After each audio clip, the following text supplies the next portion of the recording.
welcome one and all to another installment of Tales from the Forlorn Dopes. Appreciate everyone stopping by. I am your host, Cybersmily. I'm your co-host, Wisdom, and I am very glad to see you all again. Greetings, programs. Tonight we have a review of Land of the Free. Yes. That we do. We got something to talk about briefly before we jump into it, but yeah. Yeah, I'm sure we have a few things. So you want to go first? I'll just briefly mention that I recently heard a rumor that NASA dropped some kind of a campaign where somebody steals the Hubble telescope. I haven't been able to track it down yet or anything, but that's kind of neat. I'm sure it's for Dungeons and Dragons or something like that, but that would be pretty easy to drop right over. Someone stole the Hubble telescope? No, it's a campaign that NASA released. Oh. Yeah. I've been trying to track down any information on that, but that sounds really cool to me.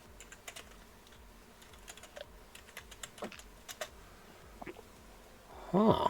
I have not heard of this.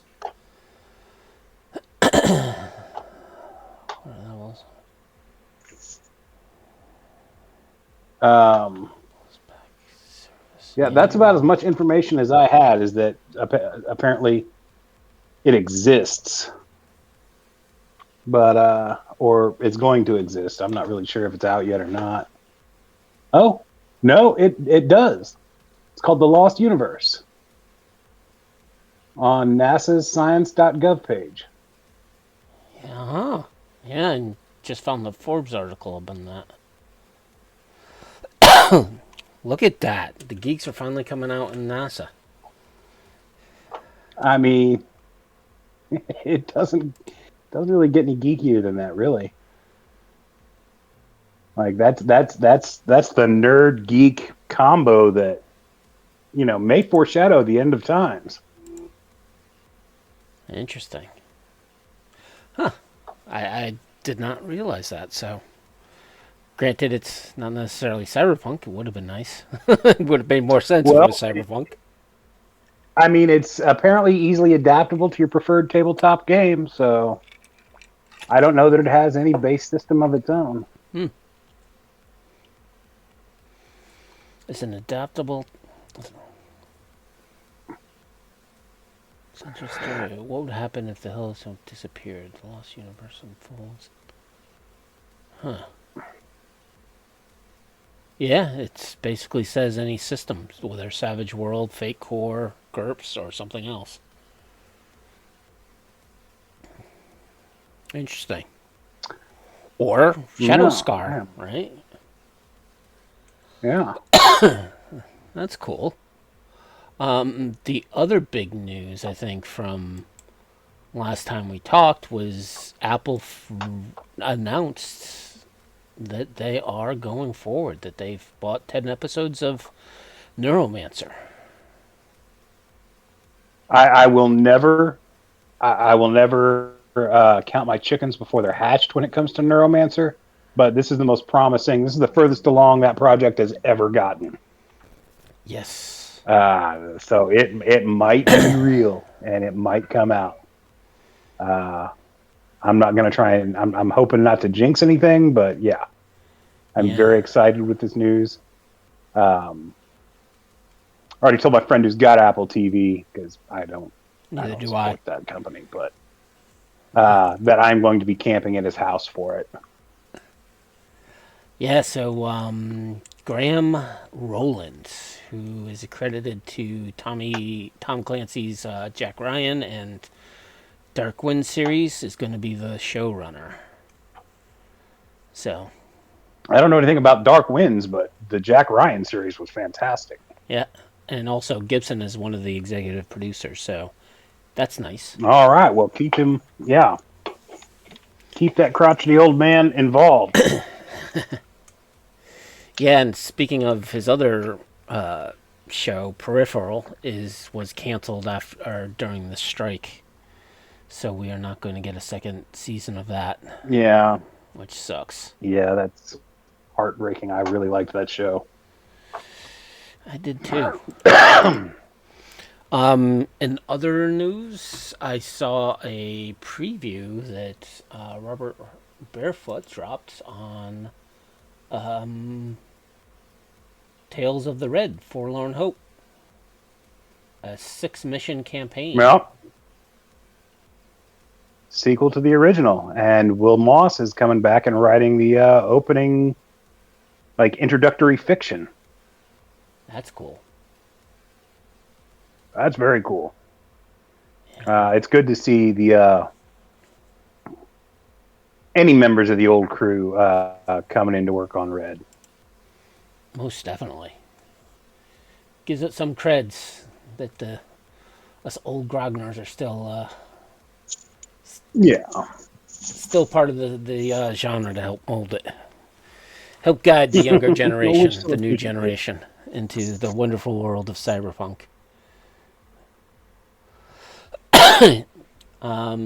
Yeah, so that's... I haven't heard too much else in other news around cyberpunk genre. Or anything from... about Red. No, it's been a pretty slow 2 weeks. Yeah, I gotta hit up Mr. Barefoot to try to get some of the RTG guys back on. But we do have a guest we are hoping will join us next episode. But he is a busy man. Hopefully we'll get him. Yeah. But there are other Again, people. we're not going to name names because we don't want to jinx it. But yeah, he's somebody we've been trying to get on for a long time. Yeah, so still trying to track down other people who I would like to talk to, but apparently they're not taking my emails. And sad to say, we still have no credible leads on Doug Anderson. Like we have looked everywhere. So if anybody out there knows how to get in touch with him, let us know. So I did send an email to a possible hit. I have not received a reply. And again, with emails, it's kind of difficult because how junk mail algorithms work. There's always a chance that you think you sent an email, but maybe it got through. They may get it as spam. They may look at it and be like, "Oh, I don't recognize these people. What the hell do I want to talk to them to?" For? Yeah. There could be lots of things, but yeah, it's weird that a guy who was such a prolific cover artist is hard to track down. Yeah, and I saw on Reddit a thread about 2 years ago asking whatever happened to Doug, and Mike actually added to the conversation saying, yeah, if anyone knows where he is, Artel Sorian and CDPR is looking to work with him. Would love to have him come in and maybe contribute stuff. Yeah. So. Yeah. But yeah, it's hard to track down somebody, especially if you don't know where they're originally from. Because you can track down people, it's just you need more than just a name. Yeah, and we've exhausted all the normal avenues of trying to track him down through Drive-Thru RPG or Board Game Geek or any of those. Like the information they provide is just really, really sparse. Well, the other problem was there was another Doug Anderson, artist and game designer. Yeah, it creates a bit of confusion. I did talk to that Doug. He's like, "Yep, I get this a lot, but I'm not him." Like, damn. Like, you want to fake it just to be on the show? Yeah.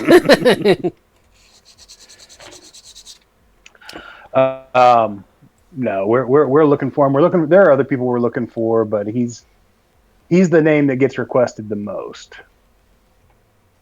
Uh, so yeah, we're not giving up. Beyond that, no, like I said, or like we said, news on new products is kind of sparse right now. Actually, with Um, Cyberpunk 2077, another patch drop, but it's mostly bug yeah, fixes, yeah, it's not. It didn't drop any like fun toys or anything. It was just bug fixes. and they were small bugs. So, Uh, yeah, the only the only content that's still getting put out is like their part through CDPR's partnership with Amazon Prime. They put out like a new gun a month that you can either download or wait for it to pop up in one of the loot boxes. huh? Really? Yeah, I think there's been like 6 of them so far. I also noticed that, or a couple weeks ago, someone sent out some concept art that they attributed to Cyberpunk 2077 Orion. Whether it's true or not, don't know. But Yeah, I mean, I saw that and some of it was really nice looking, but it's really early for them to be throwing anything like that out. And I don't know. I take all that information with a grain of salt, especially with all the AI bullshit going on. yeah, exactly. It's it's sad that you have to look at any piece of art that you weren't previously familiar with, or that you don't like know the artist as being kind of suspect. Yeah, and that's a shame. Yeah, But if it's true, it's then I guess APCs are coming in for Project Orion. nice. At least that's some of the art that I I mean, saw. if it's yeah, I mean, if it's true, then they're further along than I thought. So that's awesome. I mean, ACPAs, not ACPs or APAs, Yeah, I thought whatever. that's what you meant, like powered Acronyms. armor. Yeah, that would be cool. I'm really hoping for some Appleseed type landmates, but that's me. Eventually. Eventually. All right. So I guess we can get into it because I think this is going to be might be a two-parter just because of the Yeah, extent of it's this. So Land of the Free is a huge campaign. It's just to give the everybody out there the gist. It's a cross country campaign going from New York to California, and it follows Murphy's Law, where if anything can go wrong, it'll go wrong at any given moment.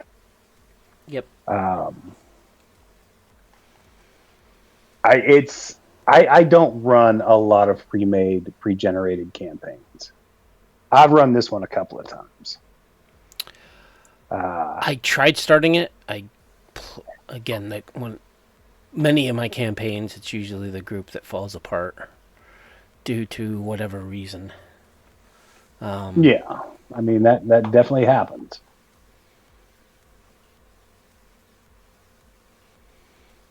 But But yes. this one, like it's got something for everybody. It's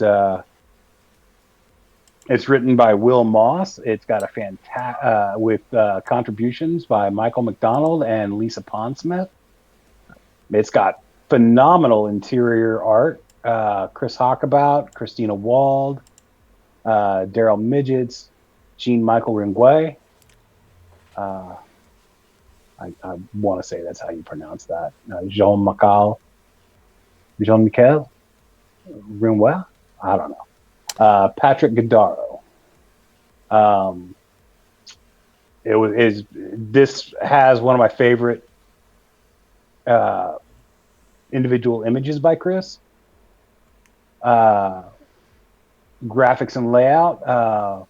David Ackerman, Benjamin Wright, Michael McDonald, and Mark Schumann. I mean, and playtesting, like literally everybody who was anybody got involved in the playtesting for this. Like Benjamin Wright, Craig Sheely, Spike Wynn, Eric Hessler, Aaron Marlin, Albert Chen. Gary Rieger, Cindy Foster, Jeff Harrell.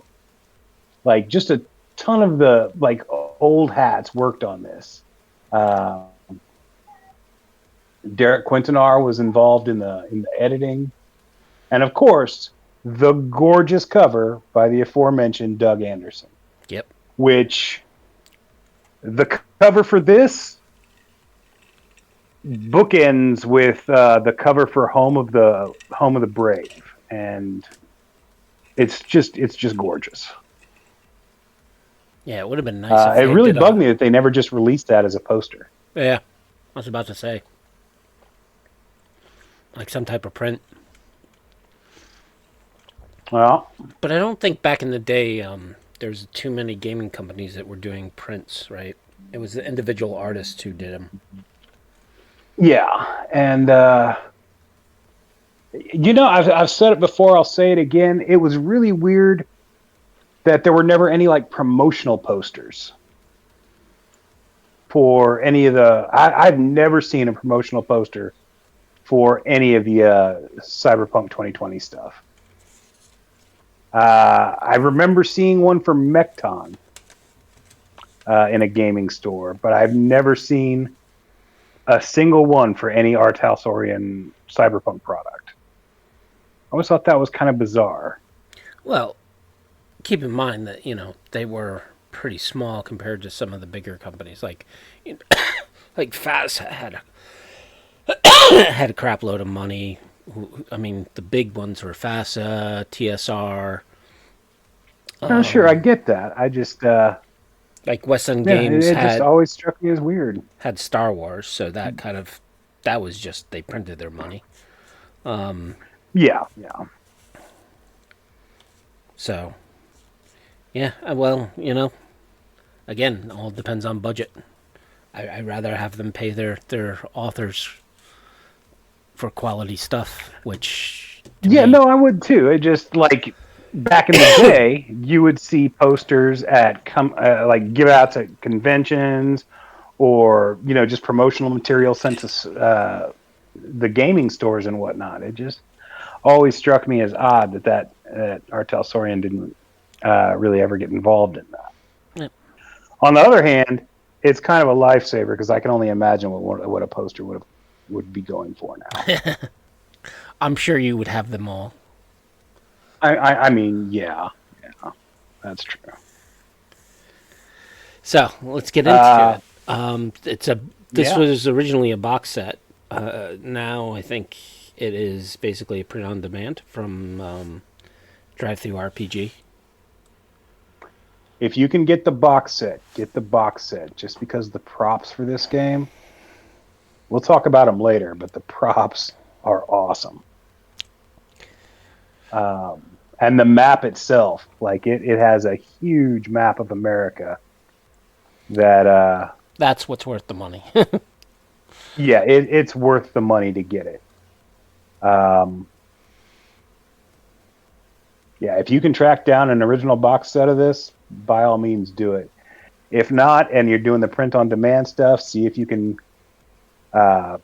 pay to get a nice poster sized version of that map.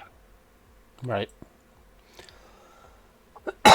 So, the first chapter of the book is basically an overview of the campaign. So there's a bit of a brief understanding of what the different chapters are going to be, just so you have an introductory, and then it gets into kind of like how to run the campaign. The one thing that's great is I think this is the first product. I don't remember if Listen Up Primitive Screwheads came out before this, but it kind of addressed the outstanding issue within Cyberpunk was the power levels, right? How do you structure a encounter for the group? Yeah. And this first chapter actually gets into that.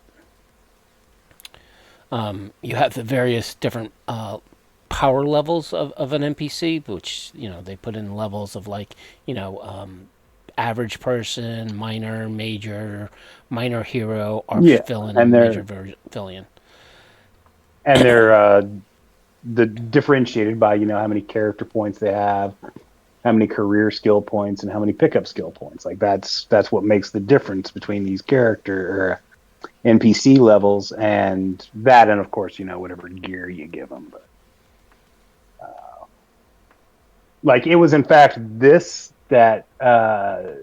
section here where it talks about these power levels that implemented me to do that with Interlock Unlimited and how many points to give stat wise for characters and skill wise for beginning characters and all that. Yep. But yeah, I think you're right. I think this is the first time this appears in any of the official products. Yep. And then it talks about what he's calling the character party strength, which is basically the number of players that there are, and then throughout the various chapters, you're going to see this a lot, in which they say, "Oh, you want 2 times the CPS, right?" So basically, you want double the number of opponents to the players, or 2 more, or level them up, yeah, scale them up a little higher. Exactly.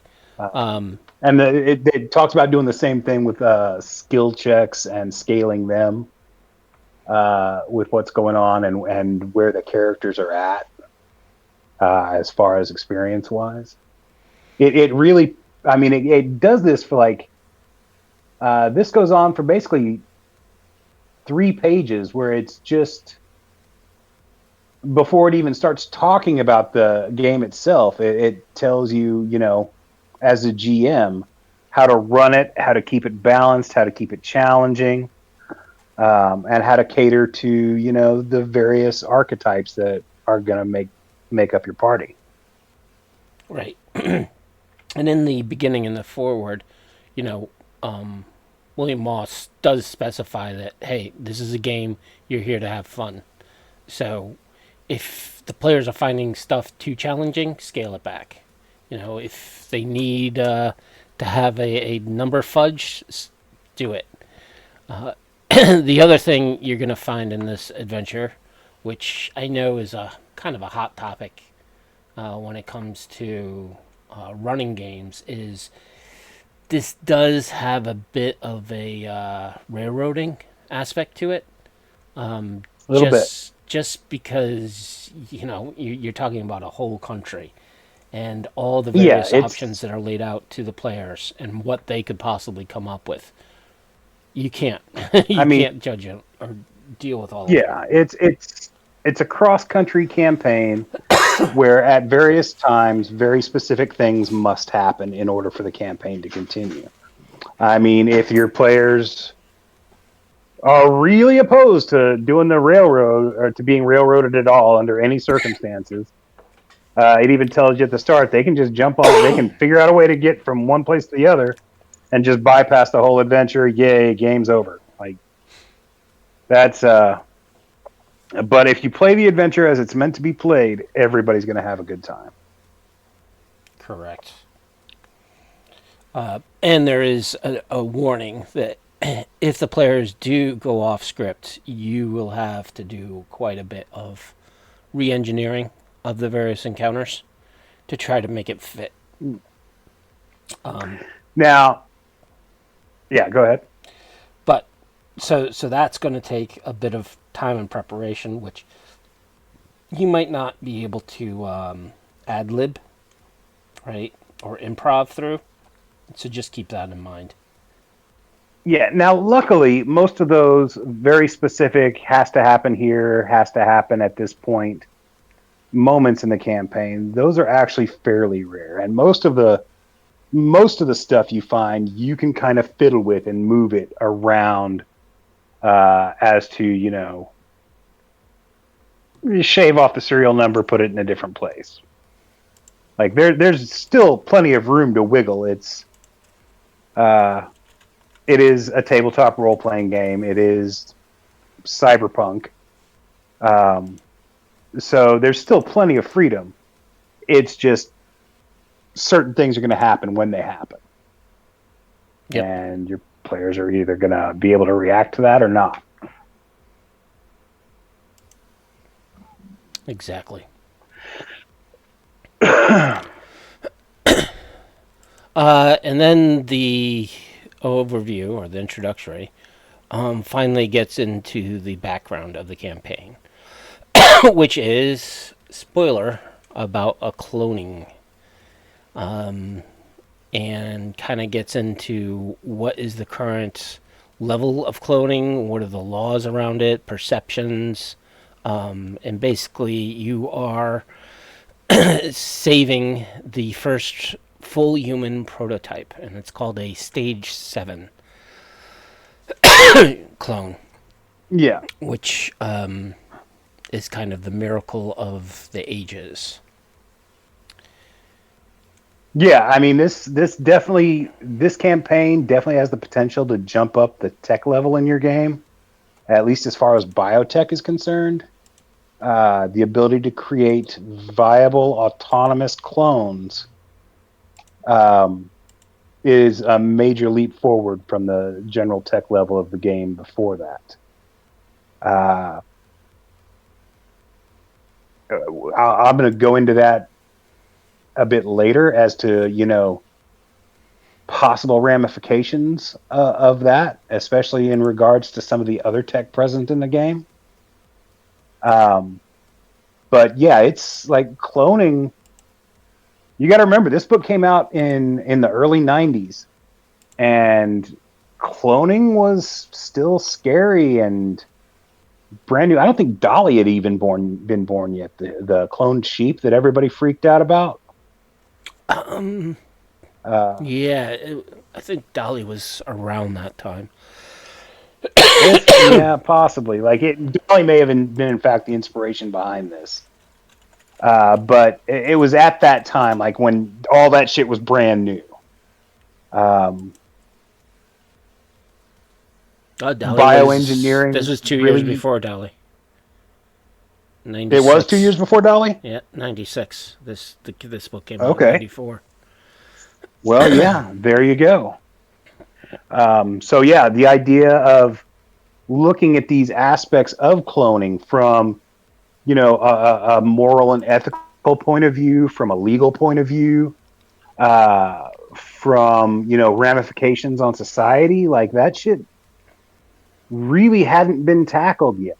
Like as part of the national discourse, like it had shown up in some sci-fi, but it wasn't like a common theme at the time. Um, like with many of the concepts found in the Cyberpunk franchise, it was ahead of its time. Yep. And the book really, really delves into those aspects of it. Beyond just the surface level adventure, there are these deeper concepts that you need to think about. Yep. And then the final part of the introduction is what happens if they go off track from what you expect to do. And it also gets into reasons why player characters shouldn't be able to do certain ways of traveling, getting from New York to Night City. And it kind of delves into those concepts, which is nice as opposed to some GMs who will just wave it off and says, you can't, but I want to. No, you can't. Well, when can I? Because I said so, right? Yeah, it's not the 2 foot tall barrier that prevents that you can't step over. It tries to give you reasons for this stuff and valid arguments to keep things moving as they are. So let's dive into the first segment, as they say. So each Before we do that, good. just to mention that in this chapter, there's also a timeline of cloning technology, starting in the year 2004 and up to 2020 when the adventure takes place. It gives you the definitions of each of the 7 stages of cloning, as well as an introduction to one of the main characters. Sorry, I didn't mean to interrupt all that. Nope. I just didn't want to skip over it either. Yeah, that's fine. Um, I'm just checking to see if step one gene cloning. Yeah, looks like Mr.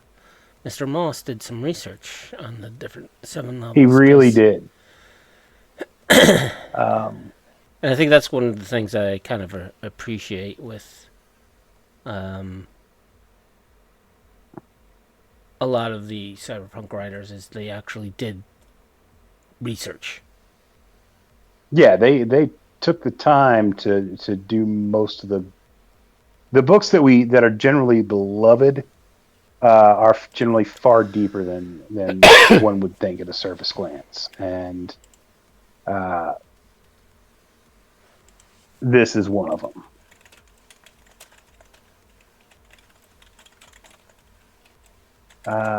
Before it gets into the first adventure, it does have the typical, like, this is how your players start, like how to gather them together, how to hire them for the job, transporting them to New York where the game starts. Yep. It does have kind of that session 0 or 0.5 vibe to get everybody in line and on the same page. Yep. And then you have segment one, which every segment is chopped up into different units. Each one could have anywhere from 2 to 4 units within it. But the first chapter, Broadway Swing, each of the chapters or segments have a full-page piece of art, which all of them are spectacular. Yeah, there's no bad art in this book. This book, in fact, has some of the most consistent art in the entire franchise. It's up there with like Night City in that regard, where you're not going to look at an image and be disappointed. Yep. So this chapter has 3 units, and each of these units will also have episodes. So the whole game is broken down pretty dense hierarchy. So each chapter you're going to get the segment, kind of a synopsis of the segment, and a brief overview of each of the units. It does not give you an overview of the various episodes, and also gives you a list of the NPCs you'll eventually find. So, episode 1 is basically the pitch. As always, a fixer approaches the party, has a job for them, and tries to recruit them. Which is basically a extraction job for the party to go and grab somebody. The cost, which is 5,000 EB, which is pretty good, but eventually I question that number. And they're also given kind of a cred chip as well to cover any outstanding expenses, but there is a limit to that. Yeah. And Will Moss tries to cover any of the questions the players are going to ask, any reasons why certain answers are going to be given to the players, and kind of he tries to give you a plan for each answer or option that the players give, which some of these chapters get really big because he's trying to cover as much as he can, or at least how he thinks the players are going to behave. Yeah. Like, obviously they can't cover every situation, but they give you enough here to act as a guideline so that when you are running and these questions and these scenarios do come up where people kind of want to, go off script a bit, you've got answers. You've got the guidelines for how to handle that, even if it's not specific. Yep.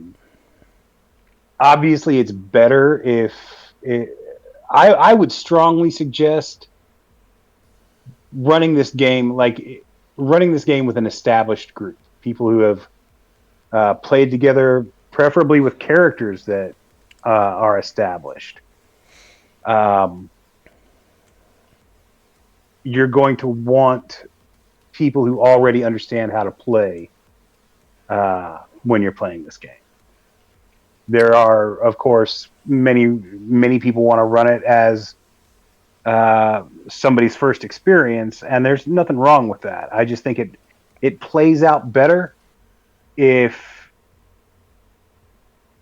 people are familiar with the game and the genre and their characters before they go on this giant epic campaign. That's a personal thing. Yeah.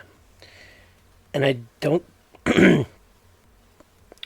I think you're gonna get a lot of different outcomes, especially if you know your players, because when we do get to the ending, there are some kind of very disappointing things that can happen to the players, which might give a sour taste to the whole adventure from a player side.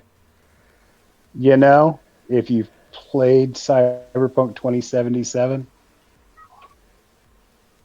let's just say thematically it's right in there. Agreed. So the players are given the pitch.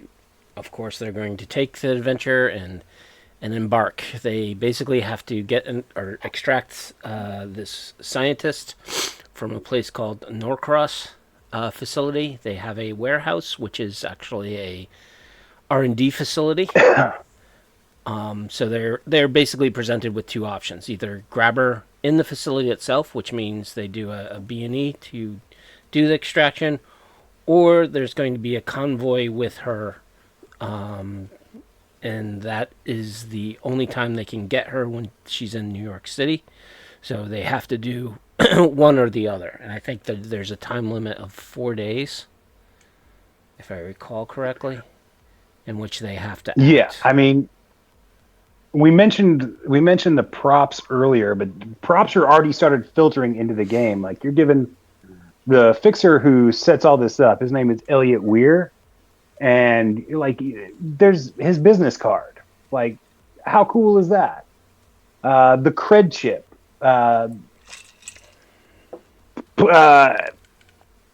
Tickets for the aircraft. Like, I love the props. Like, Jesus. Reminds me of a Cthulhu game or a Cthulhu box set, and how many props. Yeah, or like some of those early advanced Dungeons and Dragons box sets where they just vomited goodness at you. Yeah, but they didn't really have props like this game in Call of Cthulhu would. Oh, I remember. I can't remember the name of it, but I had one that literally had like a papercraft mansion that you built that it was haunted and it had floors and stuff. Like, I don't. Maybe I don't remember that one. It might have been in the later days of. Maybe it was in 2nd edition. It was. I came across it around 92, 93. Right. So that would have been 2nd edition. And it was an it was an incomplete box set. Otherwise, I would have bought it. But yeah, I mean, like, Underground did kind of a similar thing where it just a lot of props and paper stuff. But this campaign, cat. Sorry about that, people. My cat is throwing a fit. He's fine. Trust me, my cat throws fits too. So those are the two options, right? Is to attack the convoy or attack the facility. The facility is fleshed out, which also includes the data fort for it. The one criticism I have around this is that all the maps, whether it's the data fort maps or the facility maps, are all at the end of the segment, not at the end of the episode or at the end of the Yeah. unit. So you kind of have to either do print out those maps beforehand, or basically print them out, so that way you have them handy. Because you will do a lot of flipping through the book or scrolling. Those maps are not their own little booklet in the box set. At least not that I No. recall. I don't have the box set in front of me right now, but And I probably should. I mean, they're old school RPG maps, so they're usually just a basic layout on like a little square in the corner of the page. It's not like the battle maps that we're used to today. Well, they some of the maps in this set are they are a lot more detailed than some of the other Altarsarian maps. Oh, absolutely. Buildings, so Some of them are really detailed. And on the backside of the map that's on the backside of the map of the USA that the box set comes with is, in fact, a giant battle map that is super detailed like that. But for the most part, like our Talsorian Games maps, they're visual representations because most of the time most games back then were just theater of the mind stuff. Using miniatures for absolutely everything didn't really become a thing until D&D 3.0, as far as a mainstream practice. yep. But for theater of the mind, they're more than adequate. Yeah, I just went and grabbed the box set. And pulling out all the little things, yeah. Yeah, and they're pretty good quality business cards, too. Yeah, like nothing in this box set is cheap. Yep. The one thing they do have is they have like, it's not necessarily cardboard, but it's a thicker type of paper in which they actually have paper representation of the various vehicles you might encounter or need to use during an encounter if you do use maps. Yeah, absolutely. And like miniature scaled templates for cars, boats, trucks. I would have liked to have seen one, like a full size one for the airship. That's just me. Yes, and if you're, this is the only supplement that I think has a map of an airship. It is. So, again, some more stuff for reasons why you should try to pick up this is because of just the maps. So, anyways, so the warehouses that you're supposed to attack is, again, not a warehouse. It is an actual R&D facility that the team has to go in and infiltrate. And it is a multi-level floor. Oh, I thought it went down into the basement, but I guess not. I think it's a three-story building. And a pretty detailed map. Now the question is, do they have bathrooms on floors? Because that's always that's always problem. the question. Yes, they do, in fact. Only a little toilet there in the warehouse. Yeah. And not some a toilets lot. on the main cloning lab. Yeah, no, I would hate to work there. Jesus. They got their own gym. They do have their own gym. So it's one benefit. Right, so again, players' options on how they want to approach that. The adventure gives you both on ways of dealing with it and how to treat each area. Again, they stat out pretty much everyone, even some of the NPCs, and you gotta love cyber dogs are at the facility. So, in my opinion, I think that the convoy is the quickest way to get it. But there's always that risk that you might damage the goods. So once they get, I'm good. I'm a classic, heist extraction type of guy. So I was all about raiding the warehouse. Yep. So once they get Adriana,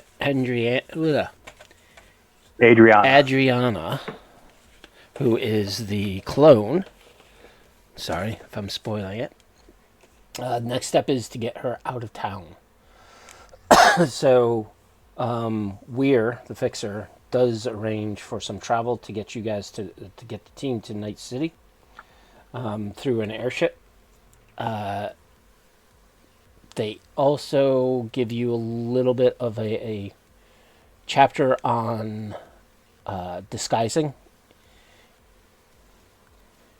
Yeah. Adriana, so that way she doesn't get seen or quickly flagged. Granted, she is going to be kind of unwilling to do that,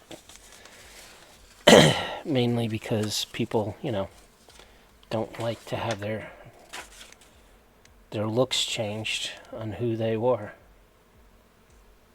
Yeah. She's definitely not into any permanent change.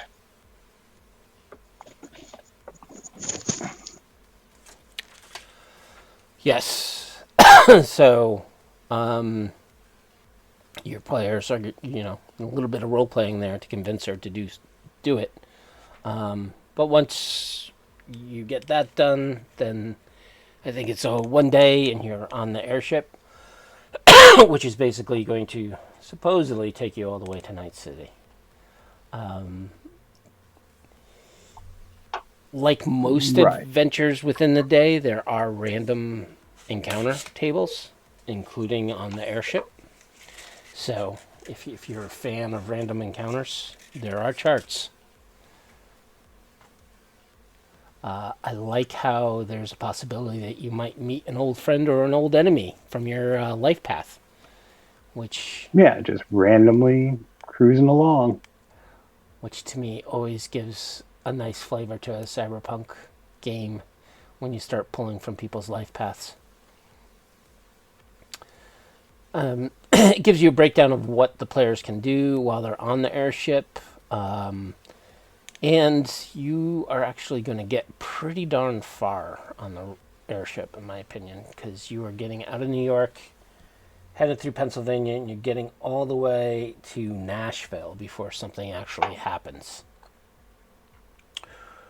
During that time, the adventure gives you an optional encounter on board, which is basically a ninja, aka a corporate operative, who is been hired to track her down at a last minute notice, and for whatever reason he's done some investigation on board and figured out where the clone is, and will try to defeat the party if possible. Again, as a GM, you do not necessarily have to include this particular option, but it is there if you are interested. Yeah, I mean, you can stretch. The times I ran it, there was enough there for me to stretch each segment into its own session. Yep. If you're running on a tighter schedule, you could probably knock down each chapter or unit to its own segment. But my groups tended to play long and late, so there was always plenty of time to have stuff just randomly pop up. Yeah. And I think the other thing is, yes, know your party and know how long it's going to take. Again, this whole campaign could end very quickly, right? Depending upon what the players decide to do. So keep that in mind. Right. So outside of Nashville, or right near Nashville, the and again, spoiler alert, Norcross has tracked them down. And then in here, you actually kind of learn who Norcross is and being funded by. So Norcross hired some mercenaries to basically shoot down the airship and capture the clone. So there is a bit of discussion on how the attack happens, and what could possibly happen to the characters while the ship is crashing. I gotta say, this is the whole airship portion is one of my favorite parts of the whole campaign. Like it goes from luxurious and calm and peaceful to holy shit, the sky is falling in the space of a snap of the finger. It's and it becomes really harrowing. Yep. Yeah. So there's a lot of tension that you can build up in here. Granted, the players are not going to be able to stop the attack or fight back, at least at this point. The AVs that are the attack AVs will be destroyed by the airship's own defense.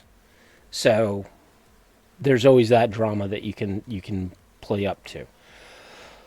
The other thing, of course, it is Cyberpunk. So the other thing with this is there's a chance that your characters, or the players' characters, can die just by a dice roll. You might want to change that, either have them do a luck roll, or some other thing to help prevent that from happening. So just keep that in mind, that you're coming from a different generation of gaming, which, a player's death were easy come, easy go. However, which again is why I strongly suggest playing with characters or with people who know how to play the game and are familiar with their characters. It just it'll give them more incentive to keep their schmucks alive. Yeah. I think the one drawback to this campaign is trying to get new characters into it. So if a character does die, how to get a new player in, or get a new character in, because I think the party is going to be, especially after this event, they're going to be very paranoid. That is true. So, in order to compensate that, I would say have the new character that gets in either be an old friend from a character's life path, or a relative. At least at this stage. Yeah. Further on in the game, there are some other options you're going to have. Yes. But at this stage, that's the best advice you can give. Yep. So if the players get killed during the crash or the fall of the airship, that is one option. So with the airship crashing, there is going to be the players are going to be able to get out and escape the crash. However, there is going to be squads of the mercenaries coming to see what happened, and here is where the CPS value comes in. So the CPS value for this encounter is going to be times 5 the players. So if there's 4 players, there's going to be 20 soldiers as well. And for each of the 10 soldiers, there's going to be an AV4. Yeah. And like the players aren't really meant to fight their way out of this as much as they are, like in terms of fighting to defeat the enemy as much as they are fighting to just get the hell out. Yep. Um, this is very much meant to be run in a frantic, fast-paced manner, where the characters, like, flames are all around them, guys are coming out of the woodwork. It's very much a just get out as quickly and safely as possible. Yep. And William Moss actually talks about how if the players are able to steal one of the AVs that land. So that's, he kind of thinks like of all the various options that the players will try. To note that they are within 30 miles of Nashville, which will lead into the next episode, which is the third episode. So of this unit. And with Nashville, William Moss actually goes into why would they head to Nashville, right? And gives them some suggestions on how they're going to get there by either stealing some vehicles, and also why would they go there. So there is the option that one of the rocker boys, if the players are playing a rocker boy, that they might know somebody in Nashville, because Nashville is still a music hub of North America. You could also have a fixer. Really? Go ahead. Yeah. I was going to say, in 2020, Cyberpunk 2020, Nashville is the music hub. That's basically where everything happens. So, Rocker Boy might have a contact. Fixer probably will know somebody who knows somebody. And there's other options on how you can tie in at least somebody knowing somebody within Nashville. And that somebody is actually going to be a specific NPC. If they do call Weir, so if they decide, hey, we're going to call Weir will actually set them up with a contact within Nashville as well. So, and this is one of those situations where if one of the players dies, or one of the characters dies, Weir can set them up with a replacement. Exactly. And again, Ed Moss goes into, hey, if the players aren't going to call Weir, they have a contact. If they do call Weir, this is how Weir's going to give them an approach. And of course, the NPC in question is Perry Garcia. I don't know who he's it's referring. Yeah, no, that's such a mystery. Who could Perry Garcia be? Yeah, I love Will Moss. He loves throwing those references out there. Yep. So they get to Nashville. They get to hang out for a bit, take a breather, try to get an overview. Most likely get in contact with Weir, so Weir can tell them, hey, you need to still get into Night City, and Weir is going to try to give them the next kind of waypoint to get to, which will be Memphis. So during their stay in Nashville, another optional encounter is provided, which is the Citizens for Decency, a.k.a. the Inquisitors. A.k.a. The Inquisitors mixed with the KKK. Yeah. So, if the characters are roaming around Nashville, they have a chance of encountering these hoodlums, and a fight can break out, and the players can have some action around it. So, that finishes that unit, which was Unit 2. Okay. Next unit, which is Memphis, which contains, I believe, 3 episodes, maybe 2. Actually, it just contains 1 episode. Yeah, it's just the one. Which is Memphis. Yeah, this. Yeah, I'm gonna preface this one personally, this is my least favorite part of the book. Just Not a fan because of the king? I hate Elvis. I just despise him. But that's the only complaint I can make is I just don't like Elvis. Like the rest of the like the actual adventure that it's centered around is great. Like I just don't like Elvis. Well, maybe you can do, I don't know. I'm trying to think who else could be, the mega pop star. I mean, Elvis absolutely works for this. They're in Yeah. Memphis. They hang out at Graceland. They're an Elvis poser gang. Like it absolutely works 100%. I just had a player who insisted on playing Elvis music because he saw that that's what should happen. Yeah. Anyway, yeah, just personal distaste. Right. But yeah, I actually love this section of the adventure. I just that one little bitty bit.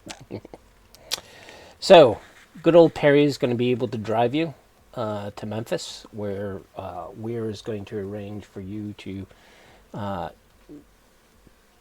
get more transport so he can get to Night City. So the road to Memphis is not too difficult. I think there is right in the river. It's the first chapter that does not have a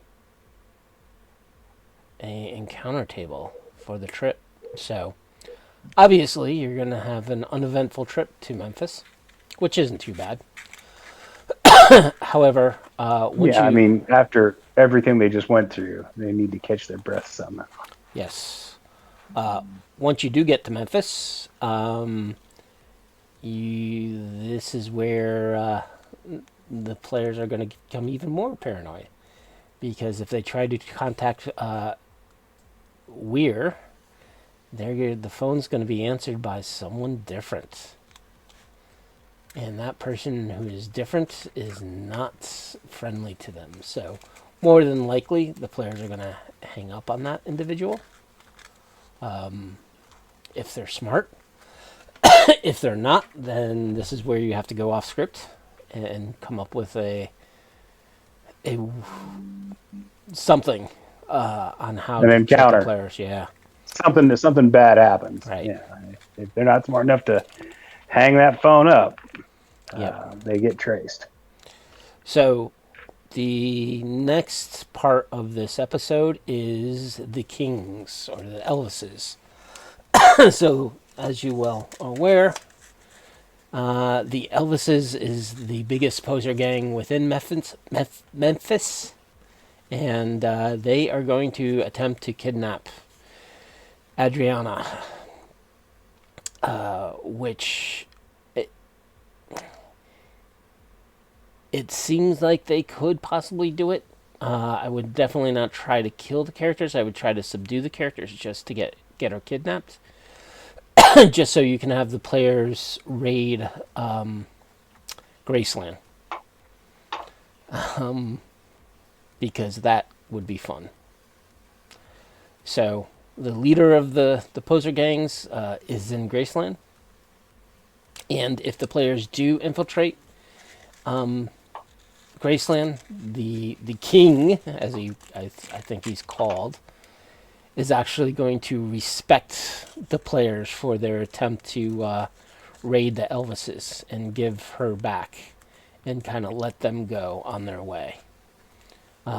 He will give them some information about it, and but he's kind of an interesting character, just because he's not the outright "I'm going to kill you" that I think a lot of GMs portray NPCs are, right? Which to me kind of gives players hope that not all NPCs are going to try to kill you, which I think is what Will Moss was doing. So,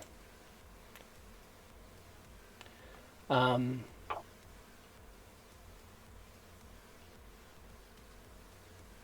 yeah. You got anything to add about that? Uh, I mean, the players will likely find some stuff out that's important in this section, uh, especially with the confrontations with the Elvises. Um, and it'll lead to some pretty big questions as well. Uh, like the truth about Adriana at this point in the game isn't really known, but clues are starting to come out. Yep. Yeah, that's the other thing. Um, They haven't been told that she is a clone yet. So, the king actually has a photo of her, but it's the actual person that she was cloned from. And the picture is of her older. So, that I think is the first clue. Now, if the players have disguised her, why would the Elvises be going after somebody who doesn't look like her anymore? You know? yeah. So that's The other one big problem problem. is like there's a large confrontation that can happen at Graceland, and they've provided a map of Graceland and floor plans for the building. But man, that is not Graceland. Yeah. Uh, Most importantly, missing is the guitar-shaped pool, which is kind of a weird omission. Like if they're going to Graceland, there needs to be the guitar-shaped pool. Well, I guess Mr. Moss didn't do all his Oh, research. he didn't. He didn't. I don't think Moss did the graphic for this. I don't know exactly who did, but yeah, Well, the old Graceland might have been destroyed during the collapse, you know? that's very true. It could be a new Graceland. They could have just said, you know what, the rest of the mansion is tacky enough. Let's not do the guitar shaped pool. It's fine. Right. So that ends this chapter. So it kind of leaves off at a cliffhanger of where is no longer available, and the players have no places to go except on how to get to Night City.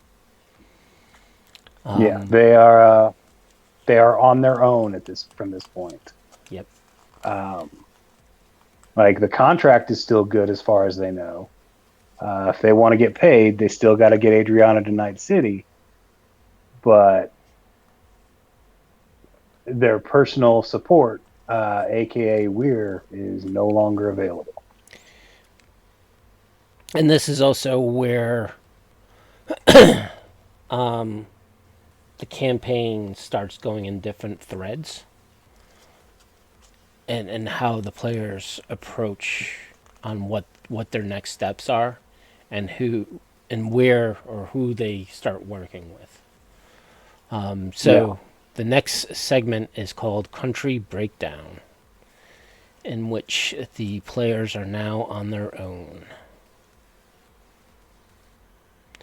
So again, this particular segment has just 2 units. Again, each unit is broken up into episodes, and the first episode is a new patron, right? So this is where a new fixer is going to reach out to them.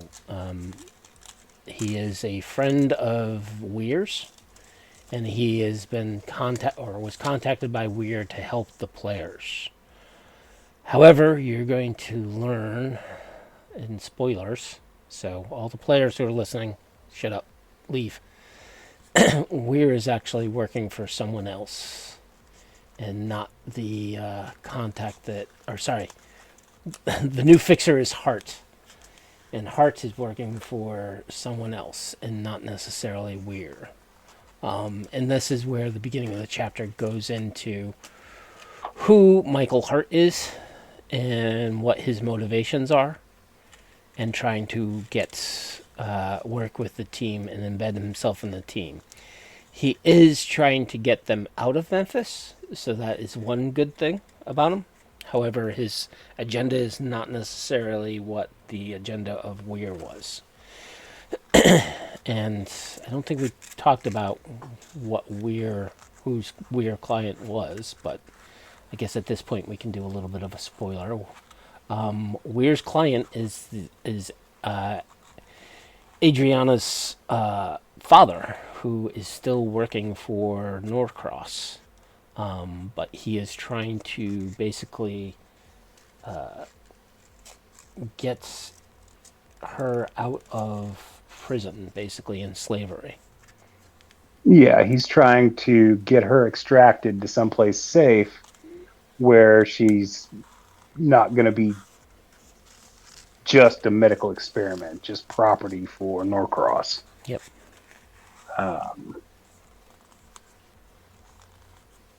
Or the larger evil behind Norcross.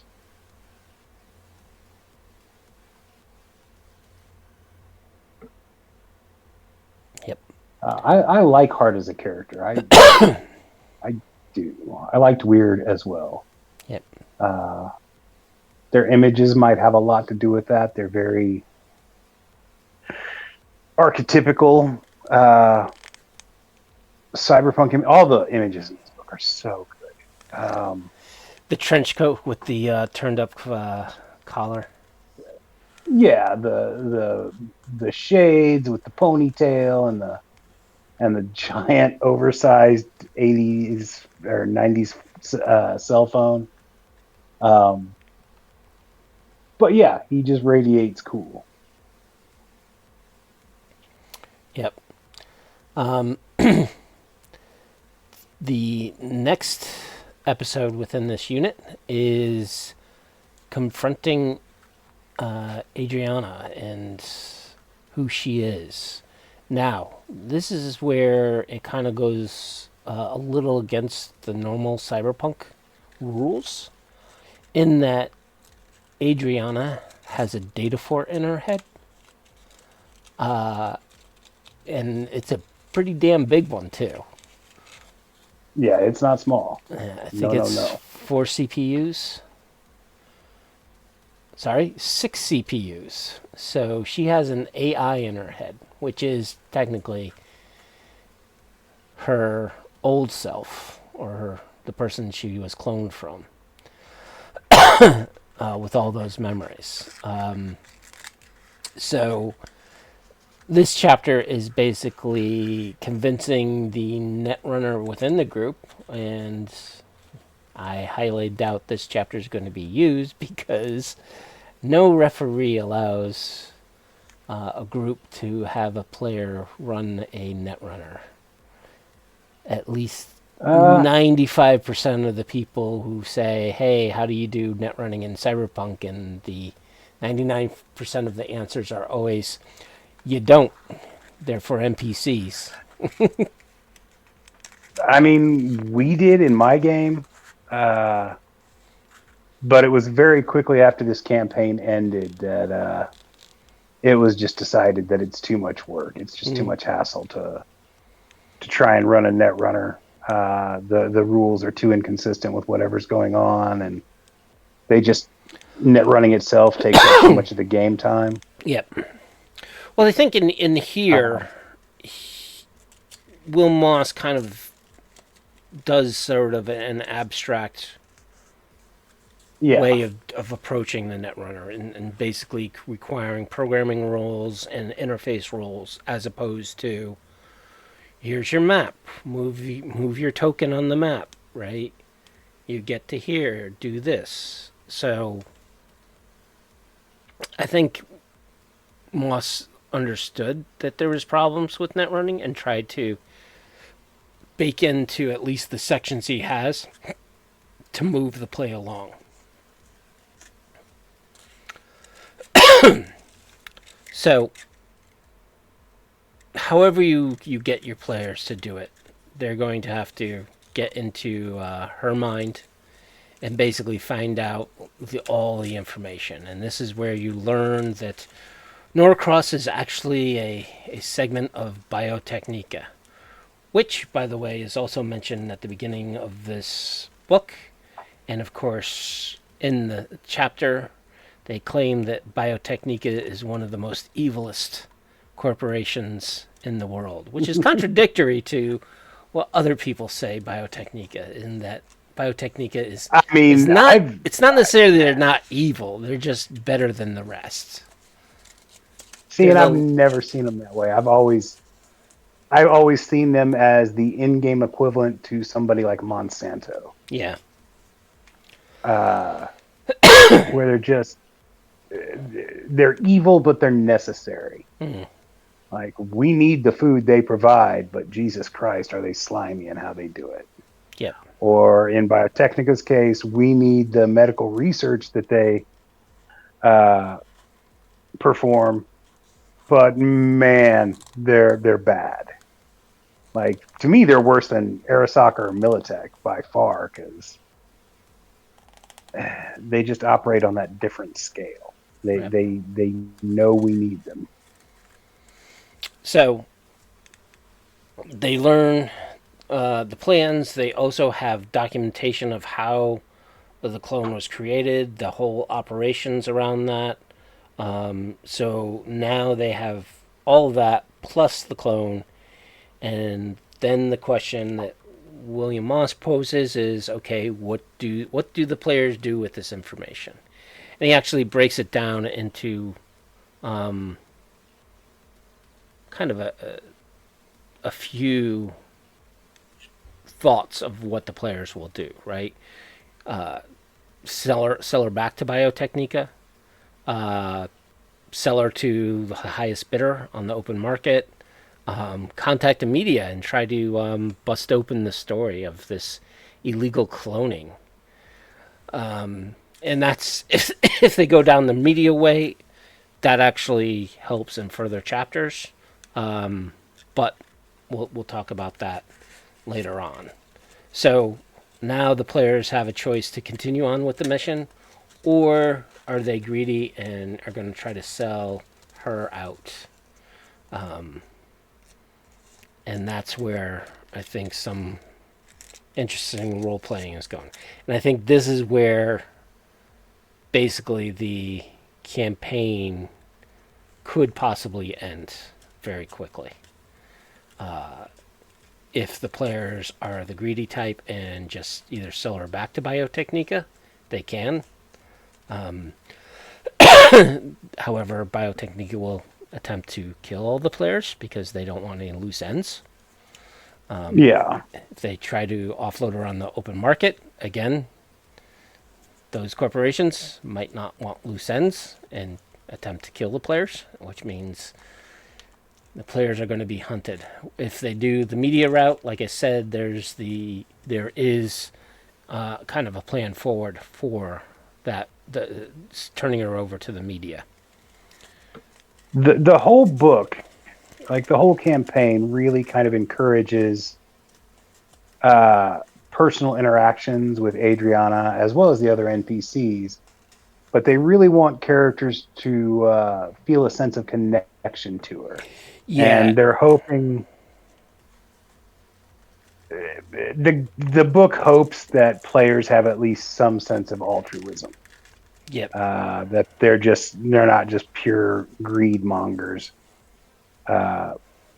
but that some part of them actually cares about what's going on in the world. And that is going to be kind of up to the referee. So the referee is really going to need to play her and do a lot of role playing with her to kind of endear her to the other players. There's actually going to be some interesting options later on when it comes to Adriana and interactions with the players, but that's an upcoming chapter. But yeah, so there has to be a way in which you guys or the referee really gives her some quirkiness or something that players are going to attach to her so that they actually care about what happens to her.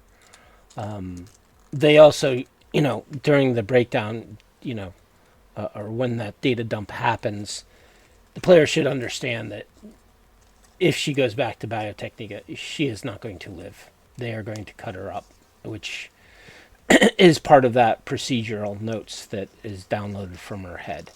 It is 100% an ET phone home situation, guys. Yeah. So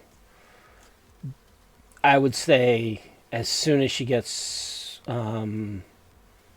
extracted, start role playing her to get herself endeared into the player's group, Yeah. and make her well liked, which it's a skill, and you got to know your players to know what kind of NPC they will kind of latch on to.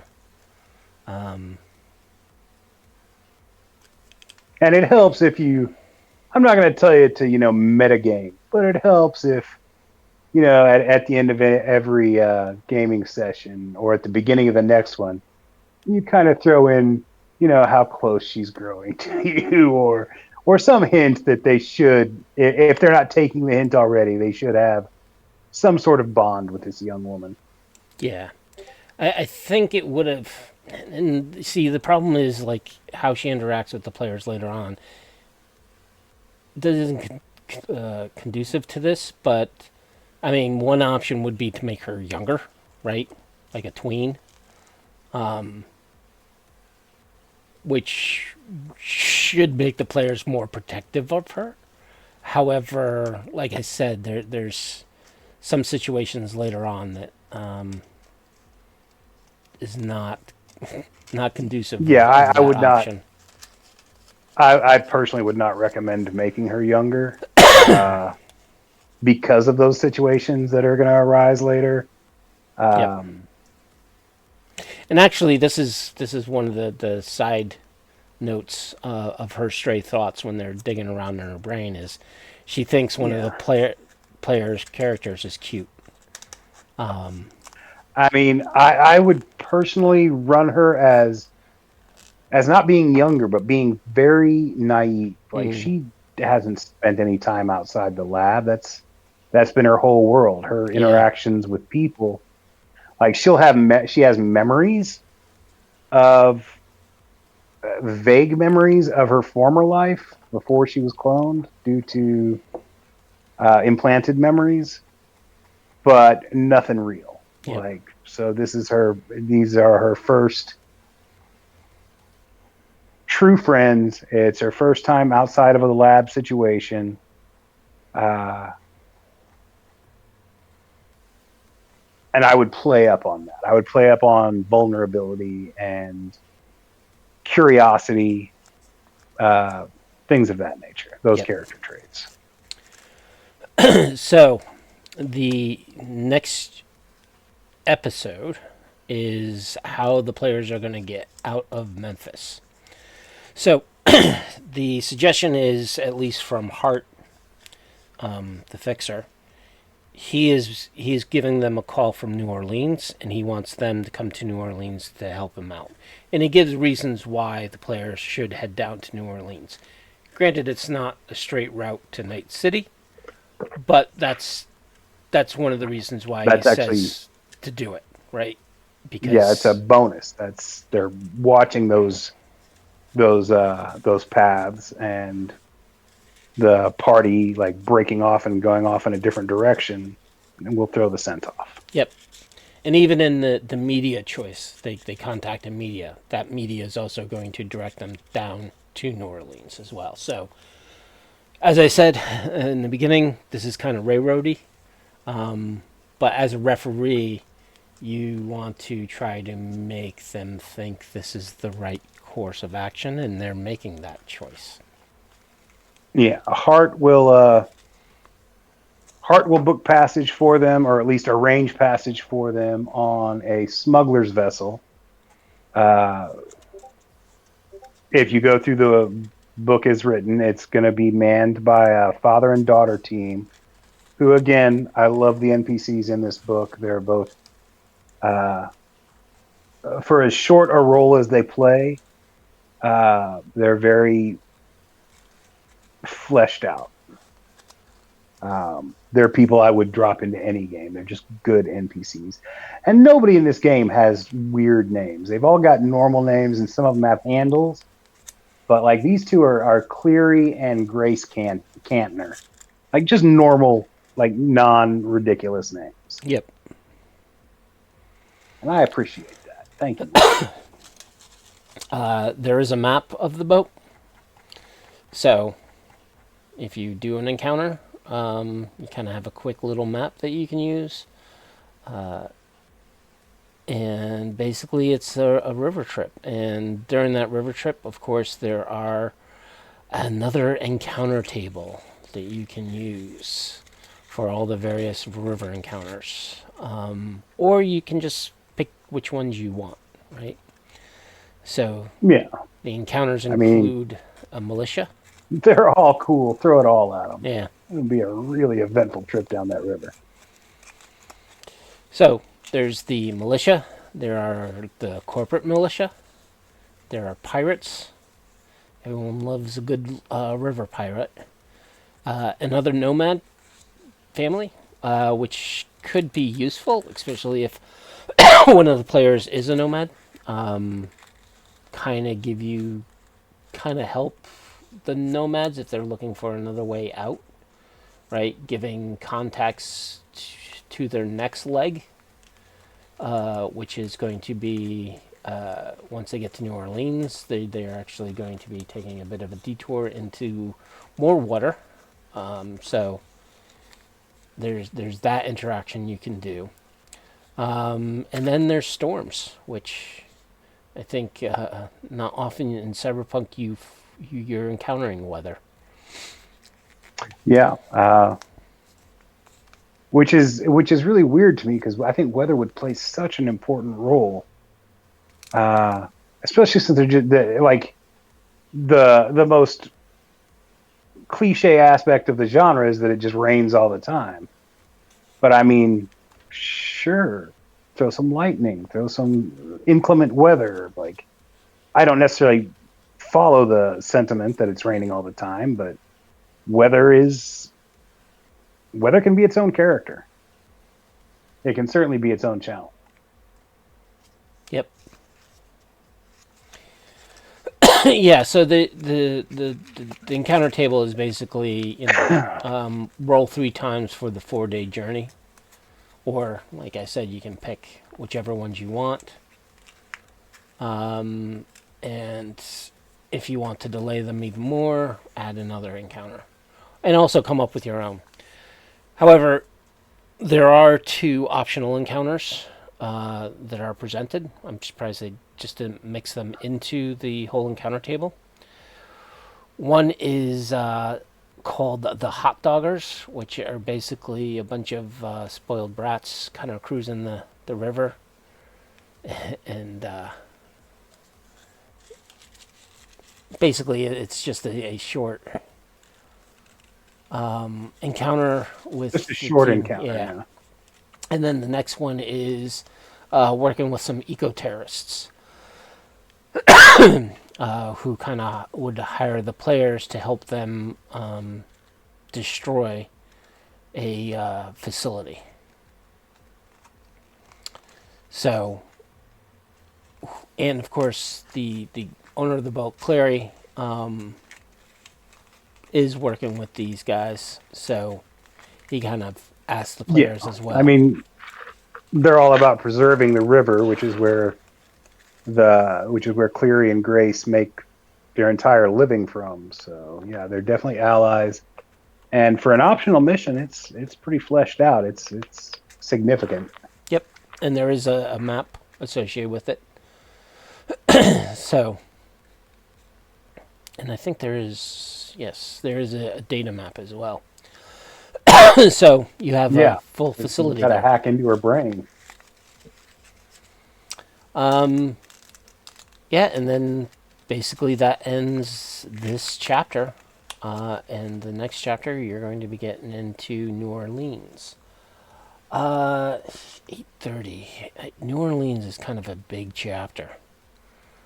We can save this till next episode. I know you got some important stuff to take care of tomorrow. Yes. Yes, my wife is going in for knee surgery. It shouldn't be a big deal, and it's a good thing. So she's already had one done last year. It went Oh, successfully. I'm confident this is one that's going to we go will. just as well. So, however, like I She said, will absolutely be in my thoughts, and well, I appreciate that, uh, man. as well as some small amount of jealousy for her getting cybernetics. Yes, she's I'm not sure getting she the. doesn't see it that way, but She actually does. She's like, oh, I love your wife. yeah, she snubs her nose at me by saying, "Oh, I'm more of a cyberpunk than you. I got cybernetics." Oh, I absolutely love your wife. Like I have never spoken a single word to her, but you tell her that I love her. She's amazing, Yeah. So and I agree. She's beaten us both. just tell me about it. I'm just waiting to plug or get Elon's neural implant. Although I wouldn't I trust that. I wouldn't trust it either. That's the other problem.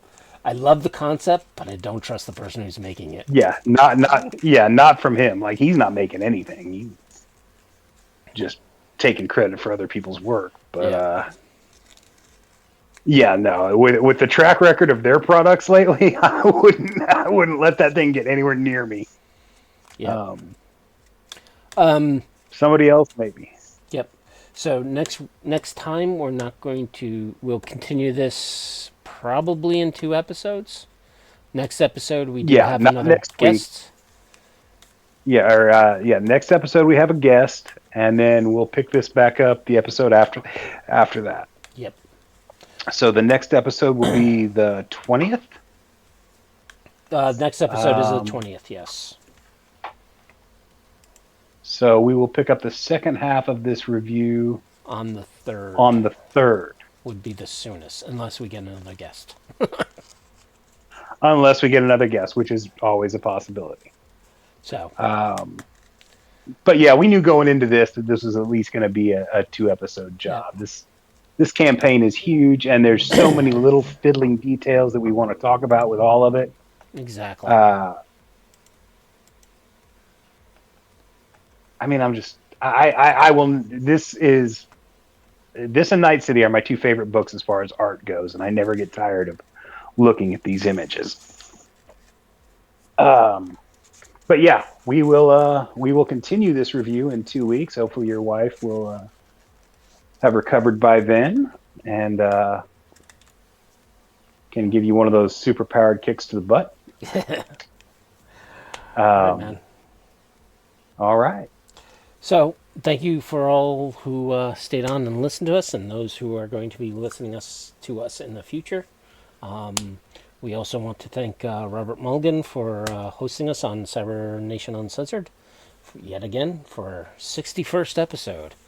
I am Cybersmily. I have a site called cybersmily.net. It's chock full of little utilities to use for your Cyberpunk 2020 and Cyberpunk Red games. I float about Discord as well as Reddit, which I do jump into conversations now and then. I'm in quite a lot of Discord servers that are around Cyberpunk, which I'm grateful that there's that many, but it's also hard to keep up with all of them. It is. It's like back in the days of Yahoo groups. Yeah. I also have my own Discord server, which you can join through my site. Yeah, and there we talk about various topics on various cyberpunk properties. So that's it for me. I am Derek Bernier, aka Wisdom000. I run Datafortress2020.com, the largest, most comprehensive site for Cyberpunk 2020 materials out there. I can be found on Facebook, where I also moderate or administrate for the Data Fortress 2020 group as well as the Cyberpunk 2020 group. Like Will, I'm on Reddit, where I, lurk and jump in every now and then. Same with Discord. And as always, you can get us through our websites. By all means, if you have any comments, complaints, suggestions, criticisms, anything, please reach out to us. We love to hear from you. He already thanked Cybernation Uncensored. So I will just say thank you to all of you for joining us, and we will see you in 2 weeks. Ta-ta for now.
Cybernation Uncensored.